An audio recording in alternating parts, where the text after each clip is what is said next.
The latest purchase is the BBK H-pipe, the catted H-pipe. That cost quite a bit. Wasn't something I originally had planned. It's just something that kind of came about once I started driving it.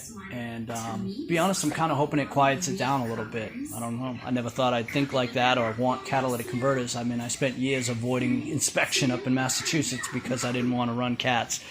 And now here I am putting them on it. But I guess things change, you know. I just bought these cheap little ramps, $30 on Amazon, so that I can get the floor jack underneath the car, or pull it out from underneath the car rather, after I put the lip on there. You guys know I bought the Mach 1 lip sitting over there. What else? Alright, so I had to record over this. My daughter's video was way too loud. This is the Raptor shift light. It's made for 4 cylinders, 6 cylinders, 8 cylinders. It was comparable to the MSD pin shift light. Better price, made in the USA. And I like the digital readout.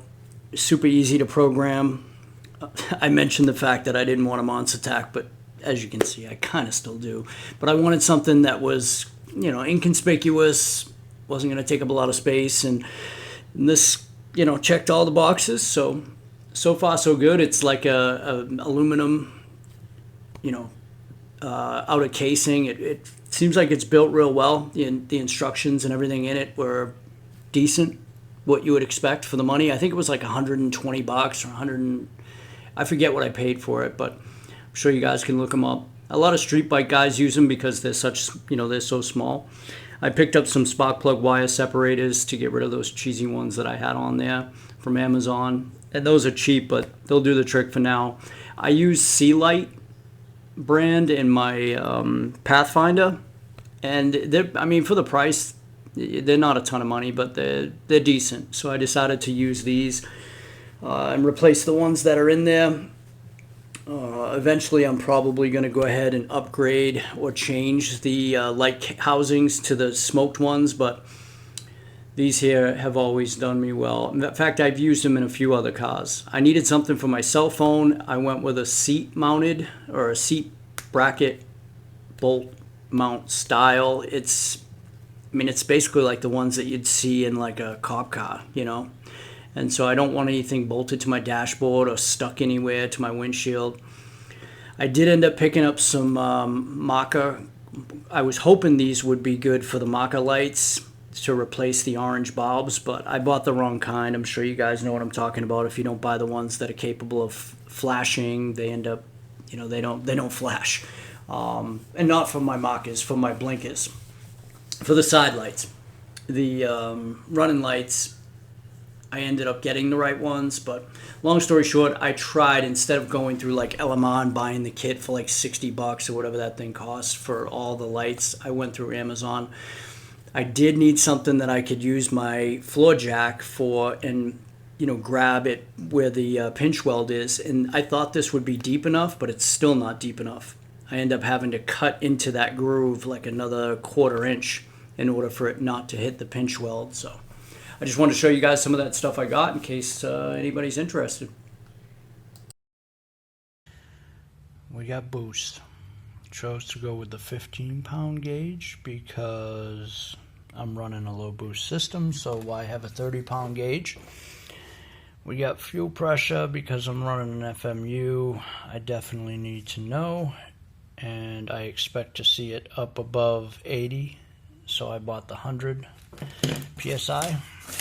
And because I couldn't bring myself to buy the AFR wideband, considering I have no tuning ability given the current system, I had to choose a third gauge in this package, so I just chose this. I opted for the Schrader valve, I forget, connection for the fuel pressure. This is from GlowShift. I opted for the pillar, 3-gauge pillar, and the wiring kit that they sell for like $16. And the wiring kit allows you to wire 3 gauges a lot easier than, they tie them all in basically, so you don't have to do the tie-in. And that's where I'm at with it right now. I'm just kind of sorting it out and figuring out what I need to do. I just took the stock pillar out. I just painted the LMR console delete because I broke my factory one. Well, let me show you what I did to it. When I was putting it in, I cracked it. And it's a lot thinner than this one actually, so I'm assuming that will never happen again, but I had to repaint it with the LMR titanium. I also chose to paint this because it comes in a super slick, shiny, plasticky looking black. So I painted it with the Landau.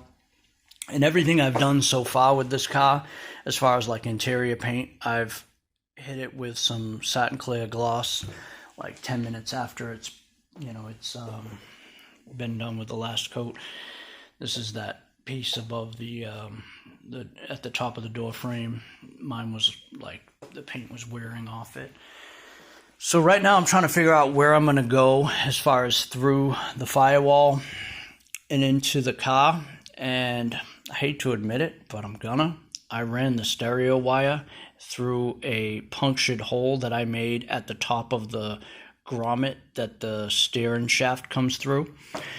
And I'm going to put an actual grommet in that hole, which means I have to disconnect the stereo wire at the fusible link right there so that I can actually put the grommet in and run it through properly. But I'm going to run all these gauges through that same situation. One of the main issues that I'm going to run into is that the Schrader valve is there. And I have to mount, like literally, I don't even know how I'm going to pull it off, but I have to mount the adapter to it, and then I have to mount the adapter with the sensor, I mean, that's going to be in that little area. I don't know how I'm going to pull it off, but I'll figure it out. So stay tuned. We'll see what I can get accomplished, and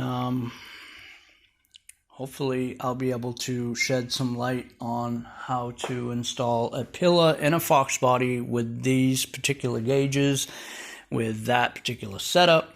I still haven't put in the driver's side door lock that I got from Amazon. You'll notice this door lock, the one I did put in, it works. Again, I am correcting my own mistakes. Definitely don't buy these from the parts store. O'Reilly's does carry them. It's called Add a Circuit. If you call and ask them if they have fuse taps, they tell you no. So yeah, their fuse taps or Add a Circuits come with a couple of fuses for $8.49. AutoZone's $8.49. All you get is the fuse tap. I decided to buy these because this is what GlowShift used, and I forgot all about these bad boys because I have to reconnect the boost gauge wiring that I had to cut. Okay, my daughter's requesting more video time. So as you'll know from the previous video, I tried to install this on its own, and it does not work that way. I mean, you could probably make it work, but it's not meant to, and I didn't read this little tiny piece right here. It is not meant to be a complete replacement. So the deal is they give you these little push pin style things if you want to kind of attach it better. I was able to line up the factory holes, which are there and there. I was able to use a step bit to kind of bore it out just a bit because the factory screws, as you know, are going to require that. I also decided to put a hole here, a hole here, 2 up here, and 1 there. Then I realized they only gave me 4 push pins. So what I'm going to do about that hole, I'll figure out. I'm sure I have some type of push pins around here somewhere that I can put in there. But yeah, I mean, all in all, it definitely goes together pretty well. I also drilled out the holes beneath each pod in order to run the wires through. I drilled a separate hole up here for the boost gauge hose, which, if I didn't document this previously, this is the crap they sent me. And I will tell you that this portion of the hose isn't in that bad a shape, but you can't even blow through it. And the guy told me, I emailed GlowShift, not because I was expecting them to do anything about it, but he's like, yeah, you just gotta roll it in your fingers, you know?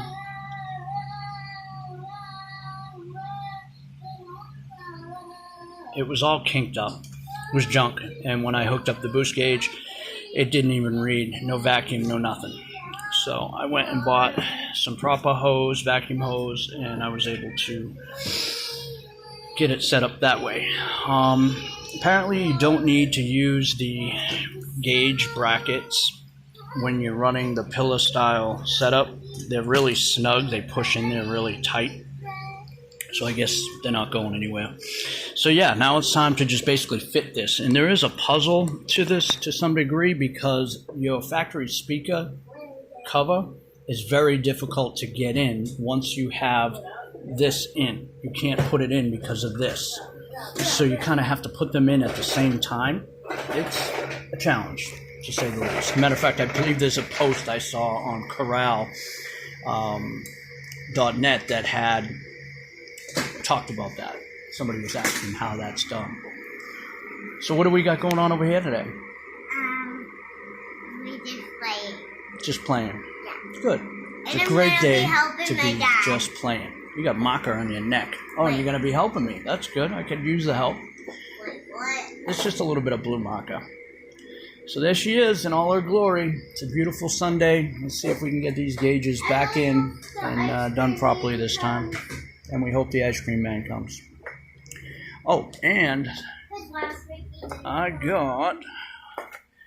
did get a new transmission cable. I bought the Maximum Motorsports one. I don't like the $50 SVE one I got. It's already kind of feeling rigid under heat. What is that?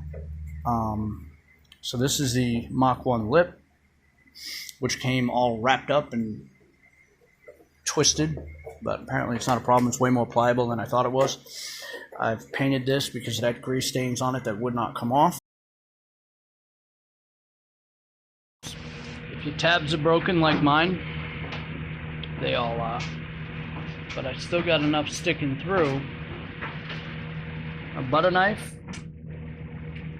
and a 7-Eleven crack pipe lighter. I got the first one done, and she's good. Oh, I don't know, maybe she isn't. I don't know. No, she's good. Alright, so I'm going to do the rest of them. I got a couple that have a bit more length than some others. Sorry about the phone video. I just finished Landau blacking this bezel because I did the upper portion of my dash pad in Landau black, and I never did this. Had to pull the dash pad or pull the bezel because my speedometer wasn't working, and I realized for some reason, even after I connected my speedometer cable at the gauge, it disconnected. So yeah, I pulled it all apart. There it is there, and that pin that you're not supposed to take out is there. What a pain in the ass. But my speedometer cable wasn't working, and I wanted to figure out why. So truth is, it wasn't connected at the bezel for some reason, or at the gauge. But while I was at it, I decided this thing needs dual fans, electric. And if you remember correctly, if you go back on some of my videos, this wasn't painted. This one looks great. It's factory, redone with the AC when it was redone. But this just looked like shit. So I repainted this, and I decided to do the AC compressor in gloss black. A lot of tricky taping and newspapering to make it all work. And the top of the power steering pump, the bracket, the outer portion in gloss black, because originally that was flat. I repainted this because it was looking like crap. What else? Yeah, so I got my original fan setup out. I was hoping I could do it, but this blower produces a lot of heat, and those headers are throwing a lot of heat. And of course, I am here in sunny Florida, where it is obnoxiously hot 7-8 months out of the year. So we're going to go ahead and do the dual contour fans. We've been going back and forth about what controller to buy that you have to take off. So yeah, we got this to install, new transmission cable, or new shift cable. We're going to be busy. Can you believe this little box costs $22? $22, dude. It's a ripoff. All right, guys. So you seen where we left off.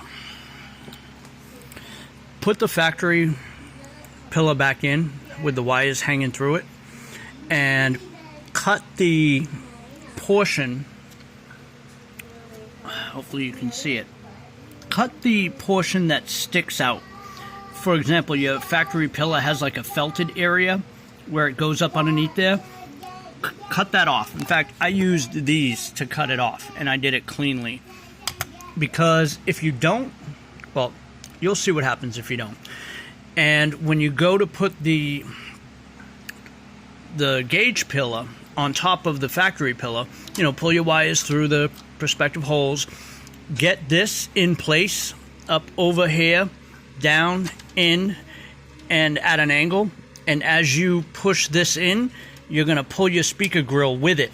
And if you cut all of that lip off, that edge, it'll go right. I mean, I left maybe that much edge. You'll be able to pop it right down in there in place. I haven't buttoned anything up yet, of course. The one thing I am pissed about, which I seen was already there prior. I don't know if you can see it, but yeah, you can't see it. This upper piece here, this section, had a bend in it right there from somebody else pulling it down. It wasn't me, but I promise it had a small tweak in it. Those things are a bitch to get down too. You got to put some pressure on it, and you feel like you're gonna blow the whole thing off the damn windshield. But same goes for this one. This one here. It's the same style bracket. This piece here, it goes up into that slot, and it's in there pretty damn good. So I'm going to try to put the GlowShift one behind this as the factory one sits, but we'll see. My factory tab here is missing. As a matter of fact, it wasn't missing. It was screwed in, but it was already cracked. So basically the screw was barely holding it. So I'm going to tap a small hole through this and hopefully be able to hold everything in place using the original hole. And again, we got a hole here for the little tabs, and another one right up here. And I chose to put one here because we have a factory screw hole here, which, by the way, when you run that through, you have to be careful of where your wiring is, obviously, on the other side of that. And then I have one down here. Well, yeah, we already talked about that. And I do have one way up behind here. I don't know if I'm going to be able to even get to it now, which is fine because I drilled 5 holes and they only give you 4 tabs. So, sorry if this video is a bit ridiculous as far as how I'm filming it. But just know that you need to hack off the GlowShift pillar or you're going to fight, man. It's going to be a fight. And I still need to, I mean, there's way too much wire here. Way too much. And I had already buttoned everything up. Yeah, you get it. I mean, they only gave me this much coming out of this nicely wrapped stuff. So I figured, all right, I'll button it up there. But then they give you another 2 feet of cable. I'm pushing it here with the boost setup, but I'll make it work.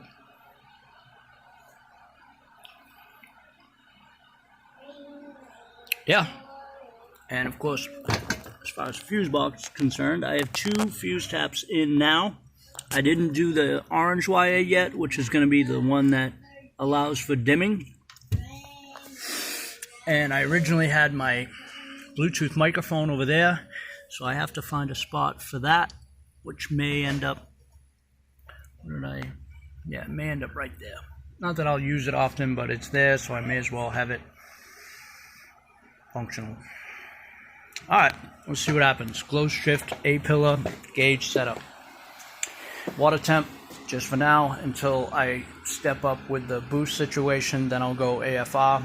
Wideband, for right now, it was, part of the kit, so I had to choose a gauge, so I went with one of the ones that wasn't going to cost me any extra, so I went with water temp, 15-pound boost, and 100 psi fuel pressure, because again I'm running a FMU, so I want to see, we're going to see upwards to 100 pounds of fuel pressure with that FMU. Alright boys, I just wanted to share. Remember earlier I mentioned I had some concerns about all the kinks in the boost gauge's hose. It's not working. I just powered everything up and it's showing no vacuum, no boost, and I know for a fact that it's this hose because the rest of it looks like this, and when I try to blow through it, I can't. So it looks like I need to go find some better hose. Unreal. I took this piece out and I mounted it with the adapter and the sensor, and I was able to wedge this piece back in with the Vortec side facing up. The short side is here, the long side is here. I'm in the process of getting this mounted. As you can see, I have to pull this back up over it. But there is, that thing is wedged in there. What I ended up doing was disconnecting the this hose so that I could pull. I originally had this fuel line on this side alongside of this one. I pulled it over to that side so that I could actually get that in there. It's tight, but I think it'll work.